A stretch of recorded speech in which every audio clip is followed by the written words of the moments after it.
La course s'annonce particulièrement excitante avec un peloton à la fois homogène et riche en profils variés. Entre chevaux expérimentés, outsiders ambitieux et concurrents en pleine ascension, le spectacle devrait être au rendez-vous. Pour vous aider à faire les bons choix, notre équipe a passé chaque partant au crible. Plutôt que de simplement vous présenter une liste de chevaux, nous avons analysé en profondeur plusieurs critères, la forme actuelle, les dernières performances, l'aptitude au parcours, sans oublier des éléments stratégiques comme le duo entraîneur-driver, les conditions de course ou encore la tactique envisagée. Certains concurrents présentent des garanties sérieuses, bon numéro, régularité, affinité avec le tracé, tandis que d'autres plus discrets pourraient bien surprendre si le scénario de course leur est favorable. Il ne s'agit pas uniquement de repérer les favoris, mais aussi d'identifier ceux qui, dans l'ombre, peuvent faire exploser les rapports. Notre objectif, vous fournir une lecture claire et précise de chaque profil, pour affiner vos jeux et éviter les pièges. Que vous soyez débutant ou parieur confirmé, cette analyse vous apportera des repères solides. Alors installez-vous confortablement, ouvrez grand vos oreilles et laissez-vous guider. Car dans un quintet plus aussi ouvert que celui-ci, chaque information compte et maintenant, place à l'analyse complète et à nos sélections exclusives du jour. La semaine du galop continue à Vichy ce mardi 15 juillet 2025, avec un tiercé quarté quintet plus qui s'annonce animé. 16 chevaux de 3 ans et plus sont engagés dans un handicap disputé sur les 1400 mètres de la piste. Il s'agira de la 4e course du programme, avec un départ prévu aux alentours de 18 heures. Sur ce parcours de vitesse, la réactivité au départ et la capacité à bien voyager dans le peloton feront partie des clés de la réussite. Le profil de la ligne droite finale peut permettre aux attentistes de revenir fort, mais gare aux chevaux bien placés qui pourraient filer au poteau sans se retourner. La confrontation entre les jeunes éléments ambitieux et les vieux briscards aguerris à ce genre de tournoi promet une course disputée jusqu'au bout. C'est un handicap où les surprises sont fréquentes, et quelques candidatures à belle cote pourraient bien s'illustrer si tout se passe bien dans le parcours. Un bel affrontement, en perspective sur une distance qui ne laisse pas de place à l'erreur, et une course qui pourrait bien faire la part belle aux audacieux. Les turfistes sont prévenus, le moindre détail comptera pour décrocher la bonne combinaison. Plat classe 2, handicap divisé 52 800 € 1400 mètres 16 part en gazon corde, à droite pour chevaux entiers. Hongres et juments de 3 ans et au-dessus. Dans cette épreuve, conformément aux conditions générales, les 3 en bénéficieront d'un avantage de 3,5 kg. Pipedro 1, Joël Boisnard, entraîneur Pipedro 1, a été logiquement pénalisé après avoir remporté 2 quintets plus cet hiver sur la PSF de Chantilly. Et il n'a désormais plus de marge à ce niveau. Le cheval est en forme et il a déjà bien fait à Vichy. Mais à ce poids-là, sa tâche me paraît compliquée.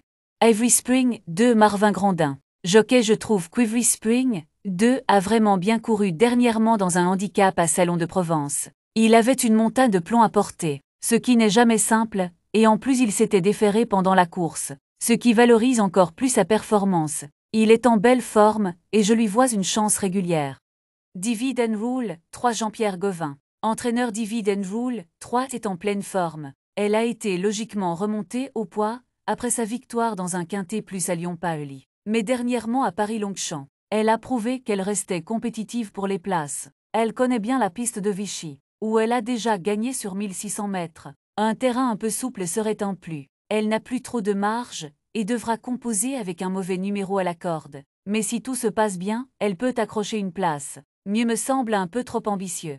Chirico 4, Mathieu Brasme, entraîneur Chirico 4 a rempli son contrat en remportant récemment un quintet plus à Nantes. Il a été remonté de 4 kilos, et on va voir s'il peut encore être compétitif. En tous les cas, sachez qu'il est resté en grande forme. La distance est parfaite pour lui. Donc on tente le coup, tout en sachant que la marche est plus haute cette fois.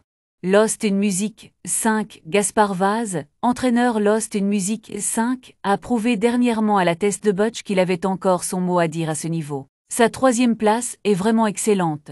Il est resté bien et, même si la distance est un peu courte pour lui, j'espère qu'il pourra confirmer. Stolenkis 6, Patrice Cotier. Entraîneur, je savais que Stolenkis 6 était à reprendre dernièrement. Cela ne s'était pas bien passé les fois d'avant. Mais à Saint-Cloud, tout s'est déroulé comme dans un rêve, et il a gagné plaisamment son quintet plus. Il a pris 7 livres de surcharge. Nous verrons bien s'il peut confirmer avec cette surcharge. En tout cas, il a bien récupéré et se présentera au top. Pumalin POC 7 Gérald Mossé, entraîneur Pumalin POC 7, est resté en très belle forme depuis sa dernière sortie à Lyon-Paoli. Il a tiré le 10 à la corde, mais ça ne me gêne pas car c'est un cheval qui attend et sait finir ses courses. Il est très bien le matin, je pense qu'il va bien se défendre. Rêve de Valarsa, 8 Thiago Martin Nové. Entraîneur Rêve de Valarsa, 8, a bien encaissé ses derniers efforts et se présentera en excellente forme. Il a déjà prouvé sa compétitivité à ce niveau. Il va évoluer sur sa distance, et sa dernière sortie à la test montre qu'il peut gagner à cette valeur. Il a une belle carte à jouer. Forquesté 9 Édouard Montfort. Entraîneur Forquesté 9 est un bon serviteur, toujours aussi régulier, ses dernières sorties dans les quintés plus sont excellentes, et je trouve que ce lot est un peu moins relevé. Un peu de pluie ne serait pas un souci. Bien au contraire, il est en forme et a tiré un bon numéro à la corde. Il cherche son quintet plus, et j'espère que ce sera pour mardi. Cosmo Beau 10 Gérald Mossé, entraîneur Cosmo Beau 10, va se présenter en bonne condition. Il retrouve Maxime Guyon qui le connaît. Il court sur sa distance et trouvera un terrain à sa convenance. Son numéro dans les stalles est favorable. Il n'a pas couru depuis un moment, mais il est prêt à effectuer une bonne rentrée. Souvenir des Cajoles, 11 Guillermo Ariscorta Elosgui.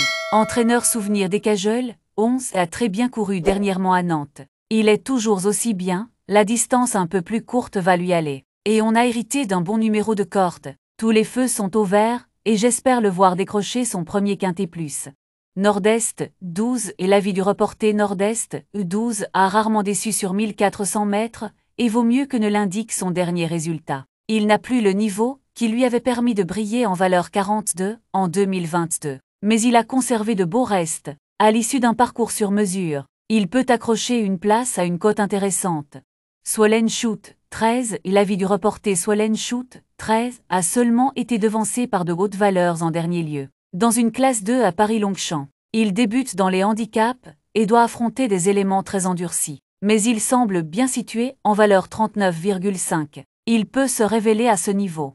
Oisieuse 14 Franck Foresi, entraîneur Oisieuse 14, est en forme et apprécie ce parcours. En revanche, elle a été remontée au poids après son dernier succès. La surcharge de 3 kg compromet ses chances de podium, mais elle peut accrocher la 5e place. Jugando 15 Diogo da Costa Pedrosa, entraîneur Jugando 15 est en forme, comme en atteste sa récente victoire dans une course à réclamer à la test. Mais il monte de catégorie ce mardi. Le lot semble un peu trop costaud pour lui, d'autant qu'il a déjà montré certaines limites à ce niveau. Il court sur sa distance et le terrain lui conviendra. Il peut bien courir, mais ce n'est pas évident avant le coup.